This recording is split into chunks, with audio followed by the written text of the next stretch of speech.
Fourth views, चौथा विचार, बाकी ठीक। गुजरात विधानसभा चुनाव, हिमाचल प्रदेश विधानसभा चुनाव और दिल्ली एमसीडी के चुनाव का शोर खत्म हो गया, परिणाम सामने आ गए। इसके साथ ही बिहार और उत्तर प्रदेश में हुए उपचुनावों का भी परिणाम आ गया। इस चुनावी शोर में जो बात छुप गई वह आपको इस वीडियो में हम बताने का प्रयास कर रहे हैं।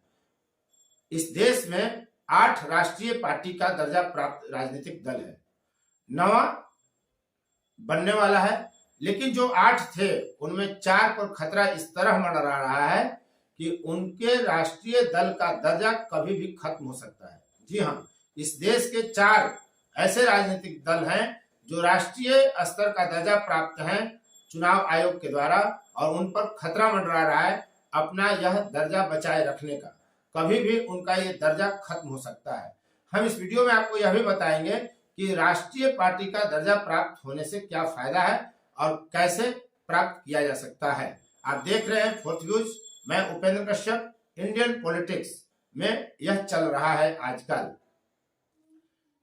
हमने पहले भी एक वीडियो में आपको बताया था कि गुजरात में आम आदमी पार्टी का जो चुनाव है वो रणनीतिक स्तर पर सरकार बनाने के लिए चुनाव नहीं लड़ा जा रहा है, बल्कि वहां किसी भी तरह 6% वोट हासिल करने के लक्ष्य को लेकर आम आदमी पार्टी चुनाव लड़ रही है, ताकि यदि उसे 6% वोट प्राप्त हो जाता है तो राष्ट्रीय पार्टी का दर्जा हासिल कर लेगा।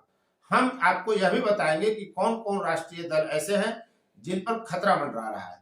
पहले यह जान लेते हैं कि इस देश में 8 राजनीतिक दल कौन कौन है जिनको राष्ट्रीय पार्टी का दर्जा प्राप्त है।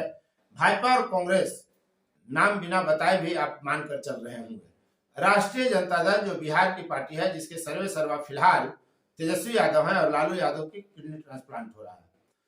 पश्चिम बंगाल में एकाधिकार रखने वाली Trinamool Congress, national Congress party, NCP, CPIM, CPM, BSP, ये 8 ऐसे दल हैं जिनको राष्ट्रीय पार्टी का दर्जा प्राप्त है। इनमें से 4 ऐसे हैं जिनकी मान्यता रद्द हो सकती है कभी भी। चुनाव आयोग ने इन्हें नोटिस दे रखा है। हम बात करते हैं सबसे पहले आम आदमी पार्टी का, क्योंकि आज के सिनेरियो में सबसे ज्यादा चर्चा में वही है।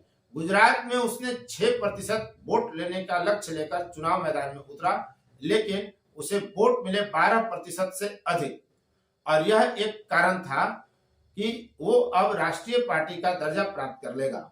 जी हाँ, आम आदमी पार्टी को राष्ट्रीय पार्टी का दर्जा प्राप्त करने के लिए 3 राज्यों में 2% लोकसभा सीट पर जीत हासिल करनी थी, जो संभव नहीं हो सका। आज उसके लोकसभा में कोई सदस्य नहीं है। जो 3 सदस्य हैं वे राज्यसभा में हैं, चाहे वो संजय सिंह हो, चाहे राघव चड्ढा हो, चाहे क्रिकेटर हरभजन सिंह हो, वो राज्यसभा में है, लोकसभा में नहीं है। और लोकसभा में लगभग 11 एमपी चाहिए अगर राष्ट्रीय पार्टी बनना है तो। इनके अलावा 4 राज्यों में राज्य पार्टी की मान्यता प्राप्त होनी चाहिए, तो इनको दिल्ली और पंजाब में पूर्ण बहुमत की सरकार है, इसलिए राज्य स्तर की पार्टी इनको मिल गई है। 6% वोट या 2 एमएलए या 6% से कम वोट आने पर 3 एमएलए चाहिए थे, यह भी नहीं हासिल कर सकी आम आदमी पार्टी। लेकिन गोवा में 6% वोट और 2 विधायक उसको मिल गए। बच गया था एक और ऐसा कोई प्रदेश जहां उसको राजनीतिक दल का मान्यता प्राप्त हो, या 2 विधायक हो, या और 6% से अधिक वोट हो, या 6% से कम वोट हो तो 3 विधायक जीते। लेकिन गुजरात ने उनकी उम्मीदों से और लक्ष्य से दोगुना वोट दिया। जी हाँ, वहां लगभग 13% वोट गुजरात में मिले हैं। 12.92% वोट गुजरात में आम आदमी पार्टी को मिले और 5 एमएलए मिले। बम्पर लक्ष्य से दोगुना। इसलिए गुजरात में हार कर भी, तीसरे नंबर की पार्टी बनकर भी, सच मायने में जीती वहां आम आदमी पार्टी ही। उसका लक्ष्य पूरा हो गया और वो राष्ट्रीय स्तर की पार्टी अब बन गई। जल्द ही चुनाव आयोग उसको राष्ट्रीय पार्टी का दर्जा दे देगी, और इससे उसको कितने लाभ होंगे, कोई पार्टी क्यों अन्य स्थानों पर चुनाव लड़ती है और राष्ट्रीय पार्टी बनना चाहती है, यह इस वीडियो में आप स्पष्ट हो लेंगे। अब जब राष्ट्रीय पार्टी का दर्जा आम आदमी पार्टी को प्राप्त हो गया है, तो सबसे बड़ी बात तो यह होने जा रही है कि जो उसका चुनाव चिन्ह है झाड़ू, वह अब मान्यता प्राप्त हो गया, और वो किसी भी प्रदेश में किसी भी चुनाव में किसी भी प्रत्याशी को आवंटित नहीं होगा। जैसे कमल, जैसे पंजा, जैसे लालटेन, आप किसी भी प्रदेश में किसी भी स्तर के चुनाव पर किसी भी प्रत्याशी को नहीं दे सकते यदि वो पार्टी का अधिकृत प्रत्याशी नहीं है। तो एक ये लाभ तो पहला हो गया। दूसरा लाभ होगा कि दिल्ली में पैदा लेने वाली 10 साल पहले जो पार्टी है आम आदमी पार्टी, उसे दिल्ली में भारत सरकार एक बड़ा कार्यालय के लिए जमीन दे देगी, तो वो अपना कार्यालय बना लेगी पार्टी। तो एक स्थायित्व की तरफ बढ़ रही दिख रही है आम आदमी पार्टी, जो राष्ट्रीय दर्जा प्राप्त करने के बाद दिल्ली में कैंप करेगी, दिल्ली में उसकी पार्टी का कार्यालय होगा और वो अस्थायी रूप से अब काम कर सकेगा। दूसरा है कि चुनाव में जो स्टार प्रचारक होते हैं उनका खर्च अब प्रत्याशी के खर्च में नहीं जुटेगा।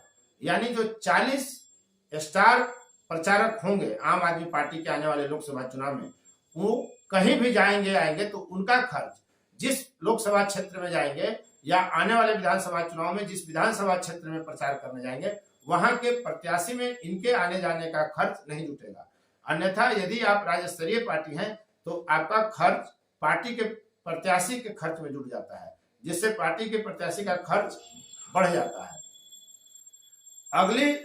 अगला लाभ यह होगा कि दूरदर्शन और आकाशवाणी पर अब आम आदमी पार्टी के प्रवक्ताओं को, उसके मुखिया को बोलने का वक्त मिल जाएगा, दिखने का वक्त मिल जाएगा। नामांकन जब होगा किसी भी चुनाव में तो राष्ट्रीय पार्टी का दर्जा प्राप्त करने के कारण मात्र एक प्रस्तावक अब आम आदमी पार्टी के प्रत्याशी को चाहिए। तो ये कुछ लाभ हैं जिसके लिए तमाम राजनीतिक दल राष्ट्रीय पार्टी बनना चाहते हैं और राष्ट्रीय स्तर का दर्जा प्राप्त करने के बाद उसे बनाए रखने की कवायद करते रहते हैं, कोशिश करते रहते हैं।